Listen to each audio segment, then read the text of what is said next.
Thank you, Donna. I just wanted to say real quick, yesterday at the Nursing Network event, I had some time to visit with Donna and Beth Hawks, who's coming up, and I think I was super nervous talking to them, like, oh my gosh, they're a speaker at the rally, and they're really important people, and I better behave. And just within seconds, I was like, you know what, these people are us. They're just one of us, and they're here for us. They're no better than us. They're the voice that's going to help us to get where we are. But I think it's super cool that they all just act like we're all just buddies in the break room, well, the break room's not fun, but somewhere that's fun. So anyway, that was really exciting. Anyway, next up we have Beth Hawks, a professional author and award-winning blogger at nursecode.com. She's a career columnist, Ask Nurse, Beth at allnurse.com, and works in staff development and acute care, helping to onboard new nurses and train all staff in telemetry units. She's been nominated Nurse of the Year 2018 in her community in California and works tirelessly to advocate for clinical bedside nurses and nationwide patient safety. Take a minute if you can to try to follow her on Facebook. She has some amazing blogs that are just super helpful for new nurses trying to find jobs and whatnot. I've really enjoyed her. Please welcome Beth Hawks.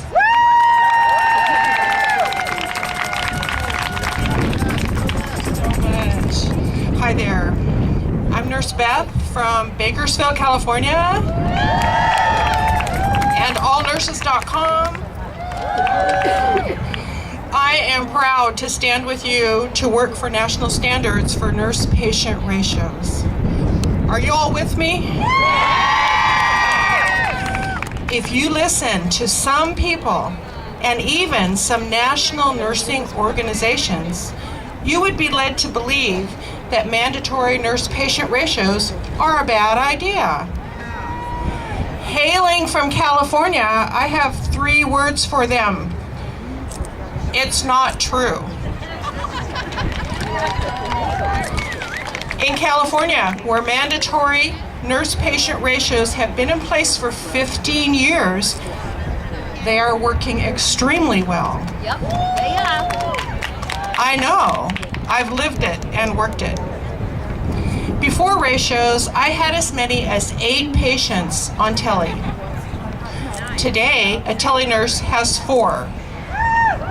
That would be a maximum of 4 patients, 24 hours a day, 7 days a week, on days, on nights, on Saturday, on Sunday, and on every holiday. Never more than 4. You tell me, are patients getting better care with this? Yes. Are nurses able to give the effective professional care we want? Yes. But remember, 4 is a maximum. Acuity is also factored in. This past Thursday when I was on the unit at my hospital, a new graduate nurse and her preceptor were getting ready to receive a fresh CBI. That's a continuous bladder irrigation. So the ratios on tele are what? 4 patients. Immediately their assignment went down, the ratio went to 1 to 3. Why is that? Because acuity is factored in. So that's also in the legislation that we're trying to pass. In ICU, the ratio is 1 to 2. Unless you have a fresh heart or a balloon pump. Again, acuity is factored into the ratios. You tell me, does that sound like the level of care your patients and their families deserve? Yes. Who opposes this change that has been proven time and again in the literature to improve patient outcomes? The ANA and the American Hospital Association, the AHA, seem to be joined at the hip to stop this from happening nationwide.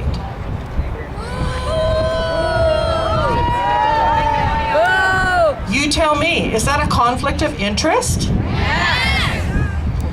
Why would that be? You tell me, are they driven by concern for patients from their heart and safety like we are? Are they fighting for safety over profits every day? No. No. They aren't bad, They just have a different focus. They see our patients through the lens of profit and loss.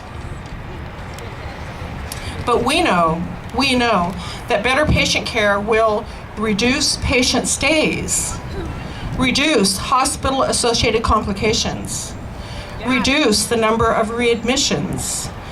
Seeing nurses as a value and not a labor liability will save money. We know this, don't we? Yes. We do. Ratios will also reduce staff turnover and will make a far bigger impact on the bottom line than simplistic and short-sighted cost cutting, which my dad used to call stepping over a dime to pick up a dollar. Oh wait, the other way around. I should know better than try and do little sayings. But okay, stepping over a dollar to pick up a dime. Is that what they're doing? They claim that adding more nurses to meet the new proposed ratios will require them to cut ancillary staff, giving us fewer CNAs, fewer clerks, and increasing our workloads. They always threaten that, don't they? Yes. Well, here's what really happens when you have ratios and when you understand the benefits of improving patient care. In my hospital's 40-bed tele-unit, there are 10 nurses at all times. Woo! There is a charge nurse who is not included in ratios at all times. Monday through Friday, 12-hour shifts, 5 days a week, there is additionally a throughput nurse who's not included in the ratios. We have 2 monitor techs, 3 CNAs, a charge nurse, again, who takes no patients, and a case manager, and a clinical pharmacist who sits in our unit 40 hours a week and is available all the time. Also, they have me, a unit educator. Our nurses do not do their own EKGs. They do not draw their own blood. They do not give their own respiratory treatments because we have great ancillary support. I'm sorry if you're hearing differently, look at the source and look who's telling you, because really it is nothing short of fear-mongering what you're hearing, that they cut staff. So I described to you my unit. You tell me, does your hospital look like that? No! Would it make a difference in patient care and staff morale if it did? Yes! Then let's make it happen. The AHA and the ANA have introduced competing legislation that calls for staffing committees to determine staffing. The staffing committees proposed by the ANA remind me of stoplights in Italy. In Italy, a red light is a suggestion, not an enforced law. Likewise, hospital-run staffing committees have no accountability because there is no set maximum number of patients that a nurse can take. In other words, the staffing remains arbitrary and it varies from hospital to hospital and state to state. Does that sound like safe staffing to you? No! Staffing committees in and of themselves are like the wolf watching the henhouse. Sounds like the system we have now, right? Do you think that will work? No! Neither do I or my sister nurses and brothers from Illinois and Texas and other states where staffing committees have failed miserably. I've been a nurse for 30 plus years. I didn't choose this profession because I thought it would be easy. I didn't expect to get rich or famous. I chose it because I wanted to make a difference for people who needed loving and competent care from someone who cared about them.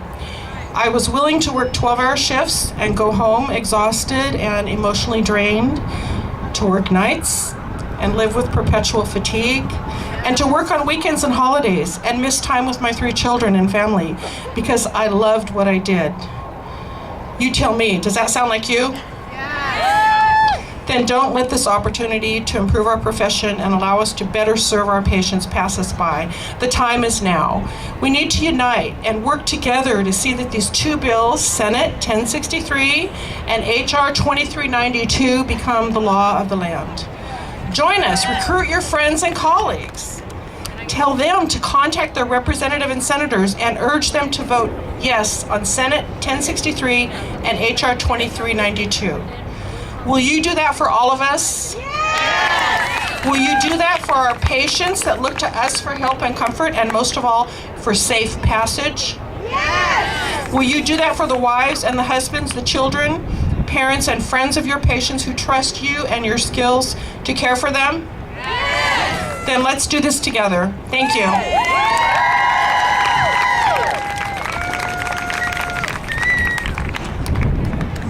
Thank you, Beth. Yes, Texas is one of the states that has the safe staffing bill that the ANA has out. And number one, the majority of the nurses don't even know that we have it.